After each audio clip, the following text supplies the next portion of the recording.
Smell the Christmas. I want the twinkly lights and the shiny things. So yeah, what's up with this Father Christmas dude? Look how magical he is. So like St. Nicholas, he would come visit and, leave, gifts for the good children. Krampus was also said to come with Father Christmas or St. Nicholas to leave the gifts, except Krampus was for the bad children.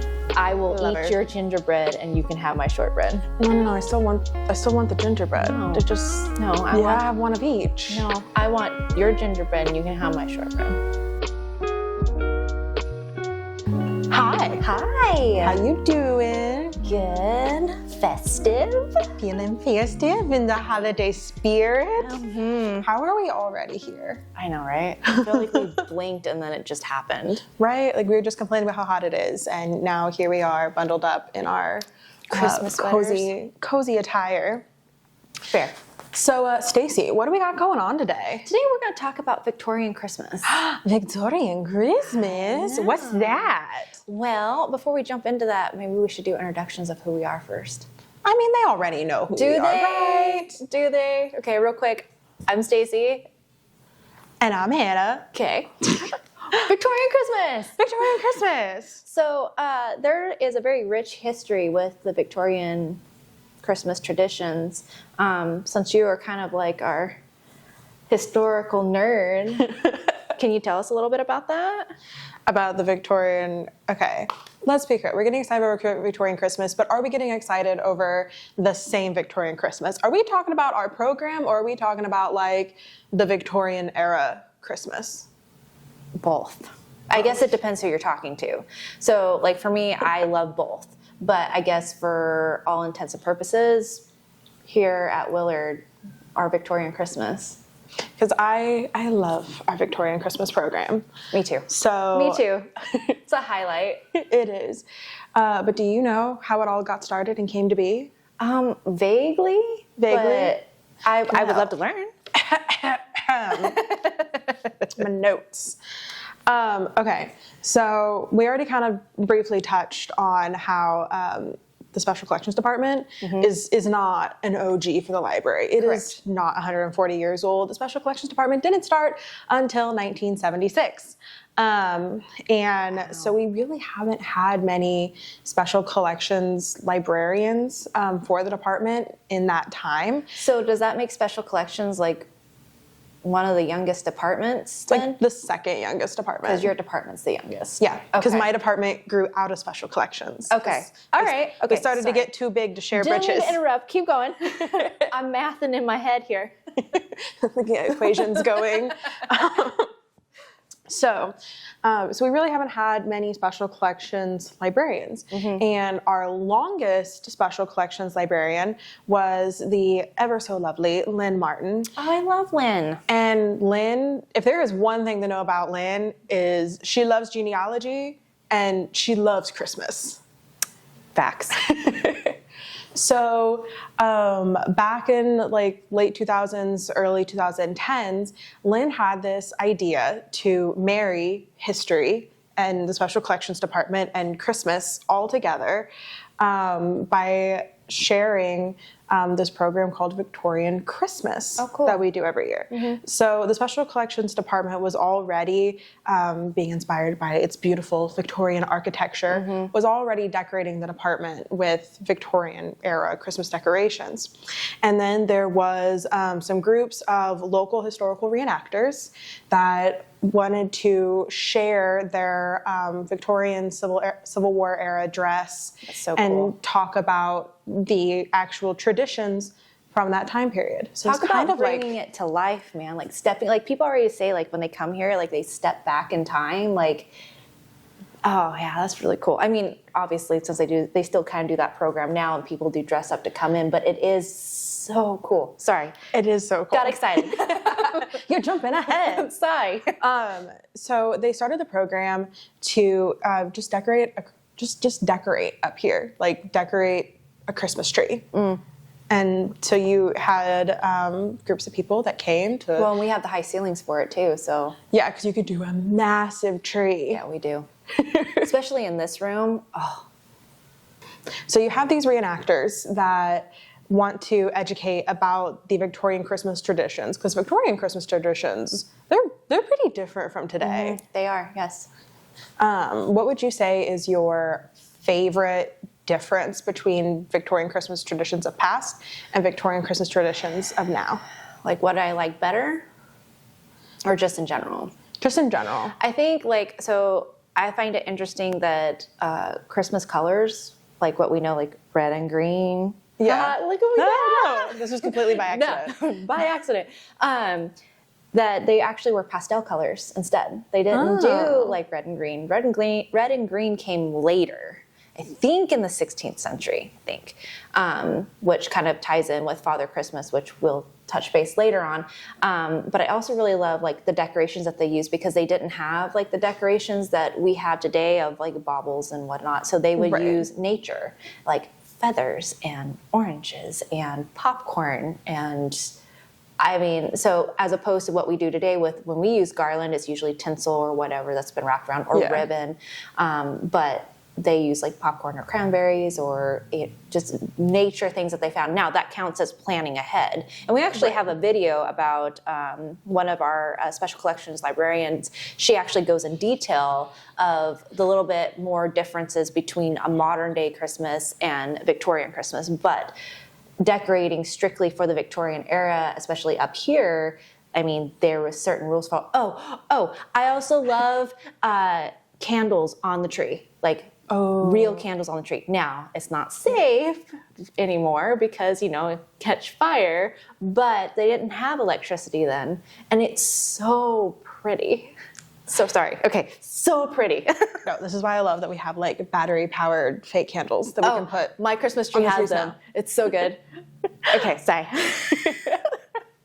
So the early Victorian Christmas programs, we didn't have the new edition yet.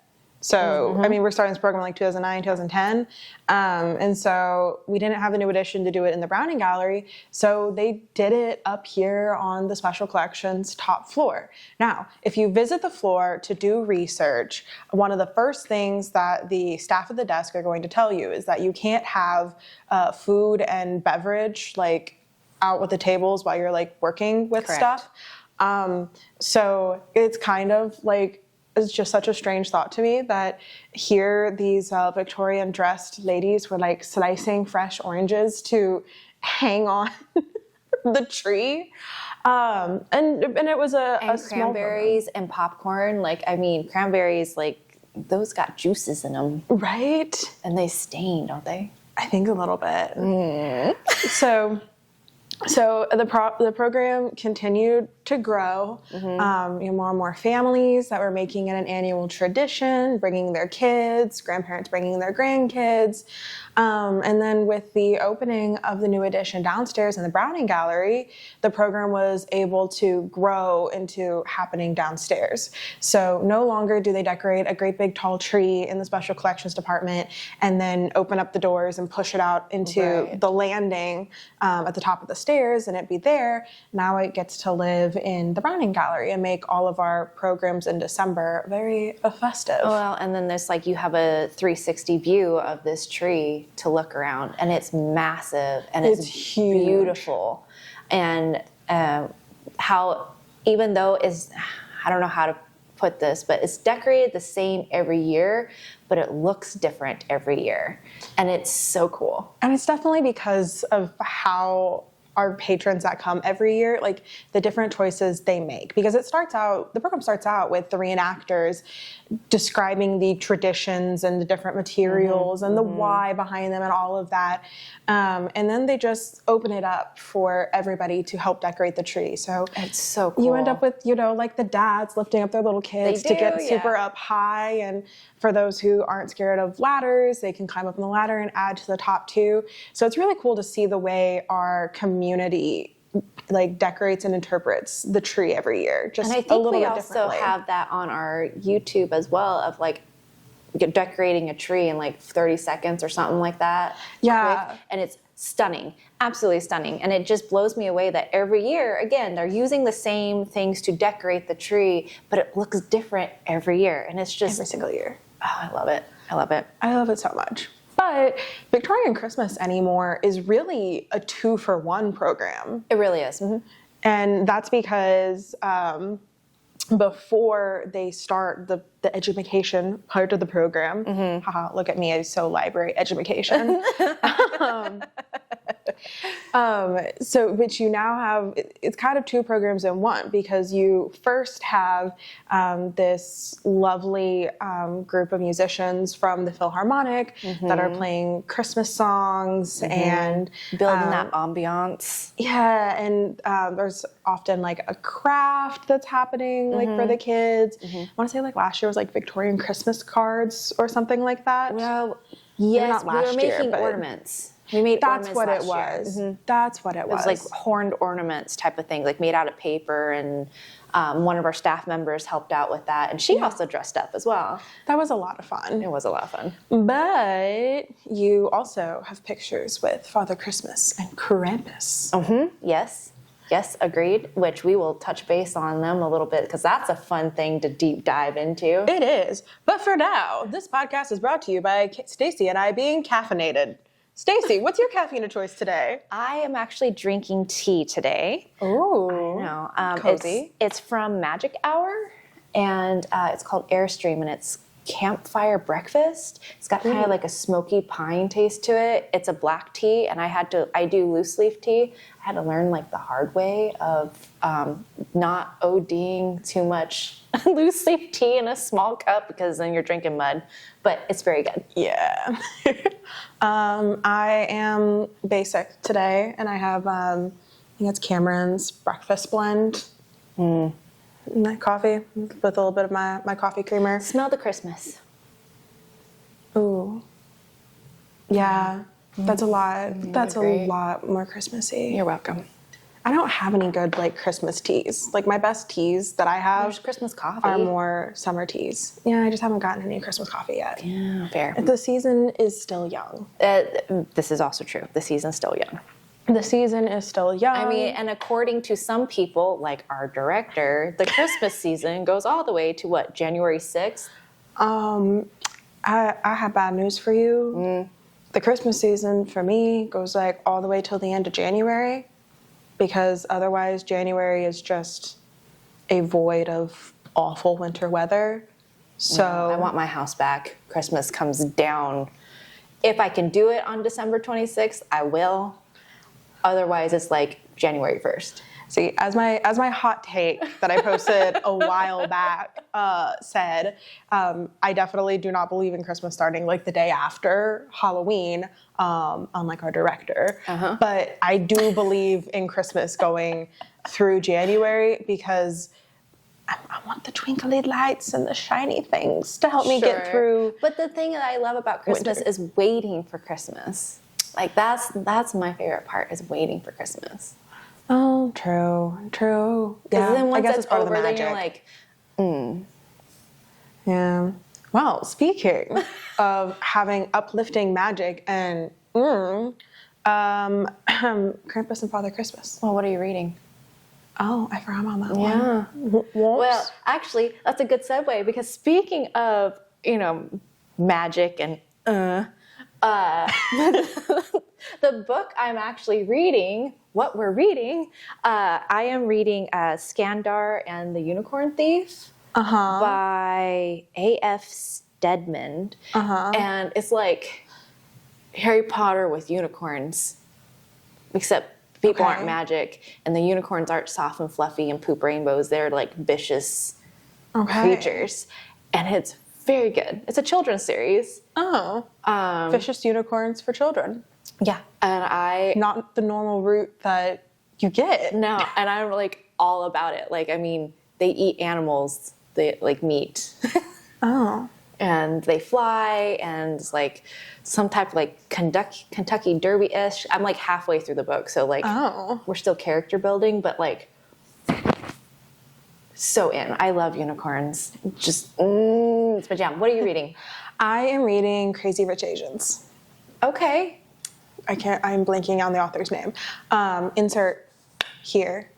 But I love the movie Crazy Rich Asians, and I did not realize that it was based on a book, and I didn't realize that there's going to be more than one movie because there's more than one book.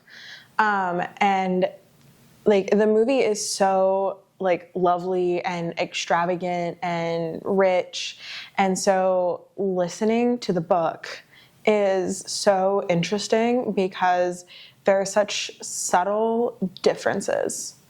Like, okay, I can see that. Like with anything that between book and movie, like there's like you get a lot more talk about like the other family members.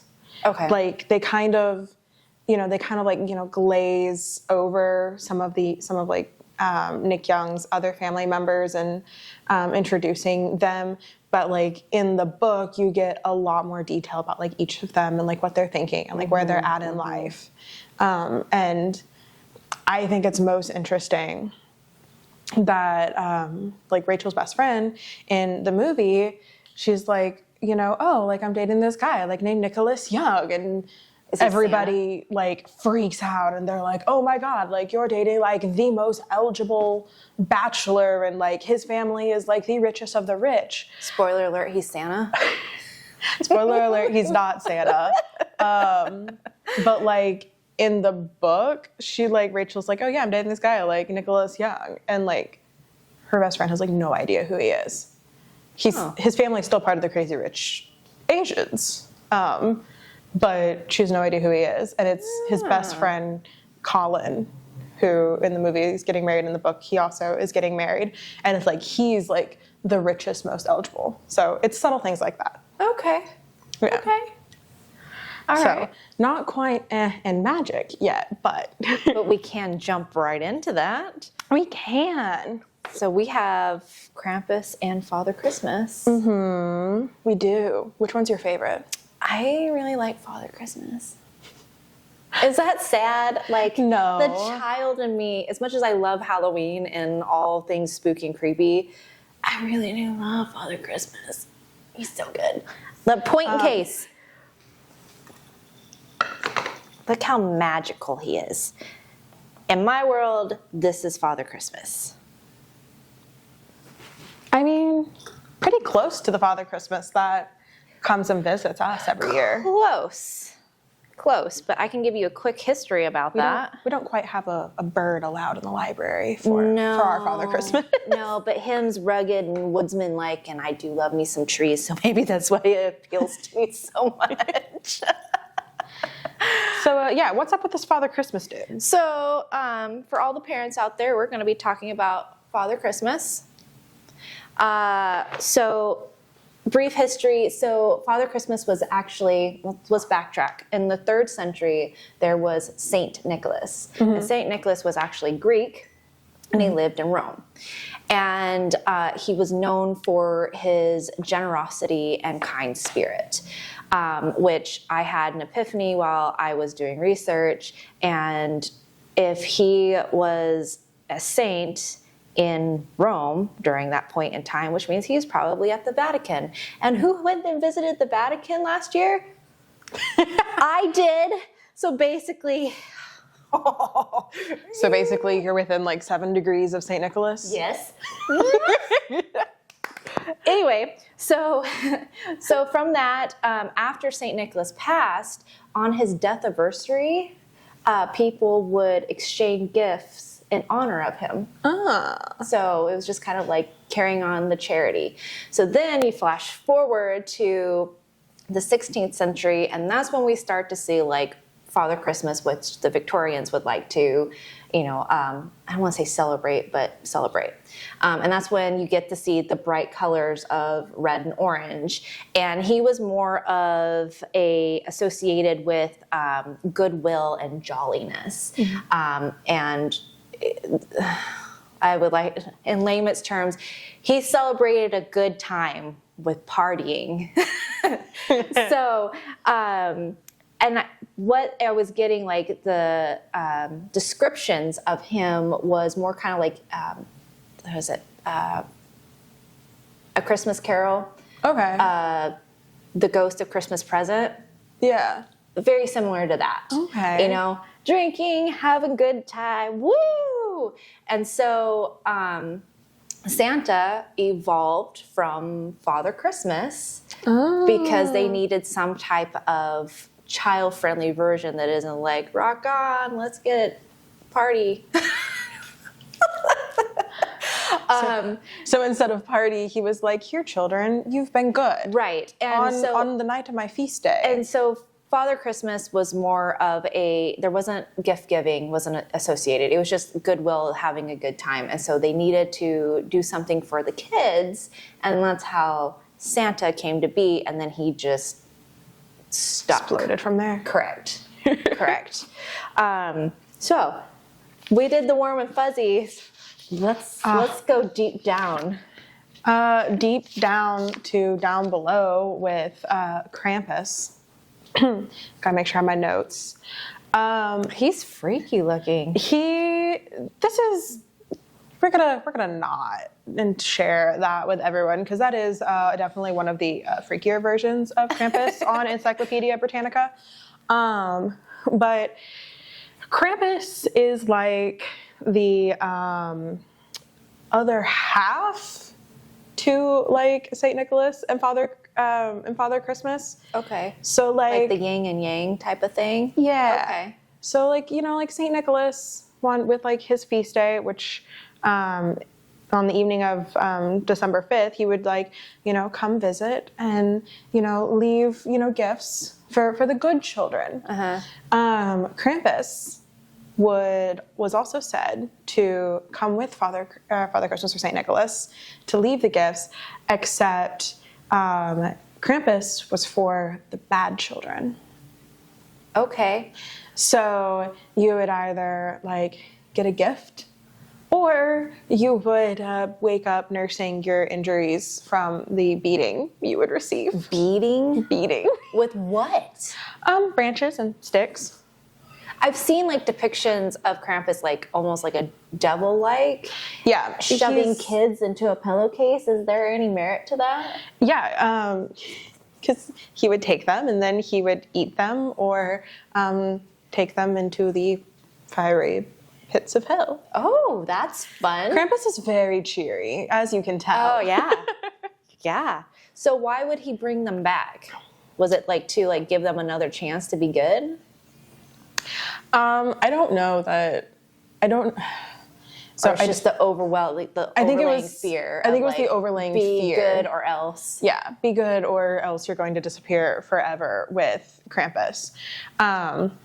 So like, the Victorian era has this, very much like morbidity to it, like Correct. their fascinations and fears with, death and things. So and they used to tell ghost stories too. So they did. So I think that Krampus is just such an interesting part of that because he has deeper roots in Europe. Like it said that he was a part of pagan rituals for the winter solstice before, and then he kind of like got like adopted into things. Krampus is a whole rabbit hole. That is a huge rabbit hole. He's a whole rabbit hole.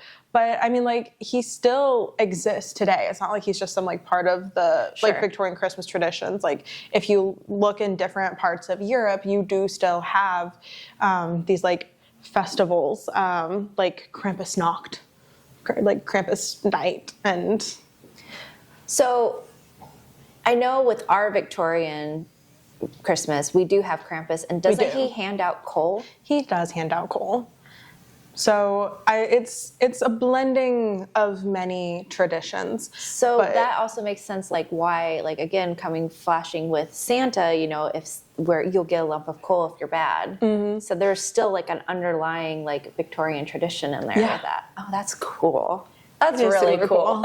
I really like Krampus, and like I was really excited when Disney Plus released their like the Santa Claus like mini series thing. Mm-hmm. Spoiler alert if you haven't seen it. There is an episode where they take Santa Claus, like Scott, back when he's like all about wanting to like not be Santa Claus anymore. Having that midlife crisis. We all have. And he gets to like see like, you know, the Santa Clauses and Father Christmases that came before him. And like included in the room with the conversation was Krampus. So I see Krampus come on the screen and I'm like, oh, do you know who that is? To my husband. And he's like, he's some kind of animal, human, demon thing with horns. And I was like, you have no idea. But so yeah, it's fun. These like little pieces of the traditions and the way they go on. I like that.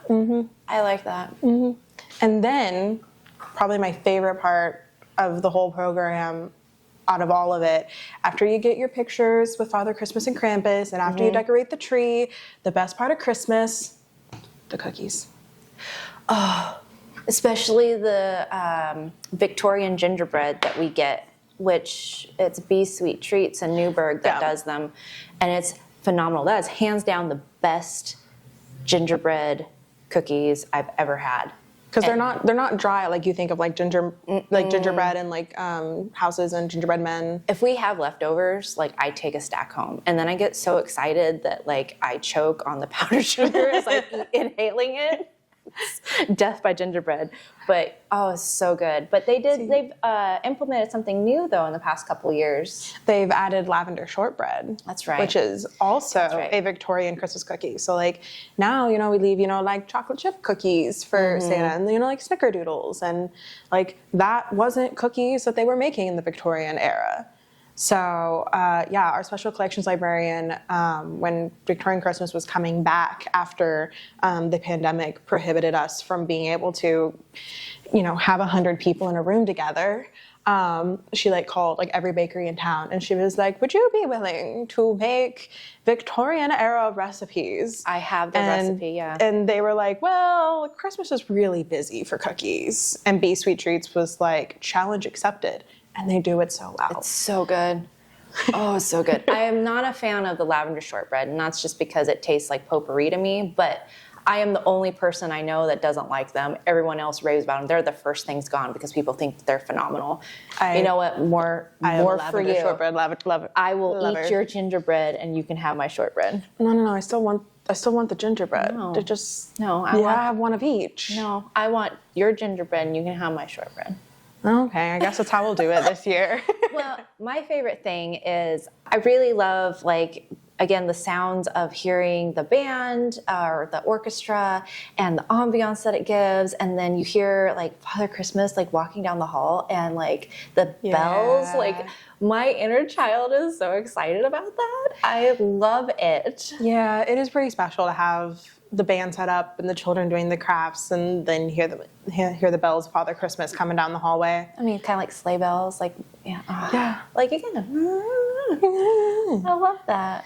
Well, speaking of, like, the Christmas spirit and St. Nicholas and Father Christmas, if you would like to be generous, go ahead and like and subscribe. Hit that notification bell so that you can stay up to date with our current new postings of not just Cups of Curiosity, but anything that we post on Willard. According to me, we have all the things according to social media.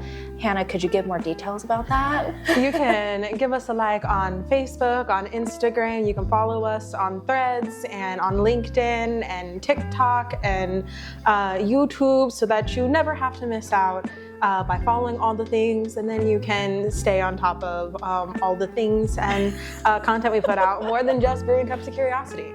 You can have Miss Lucy read you a bedtime story. Yeah. Well, until next time. Till next time. Bye. Bye.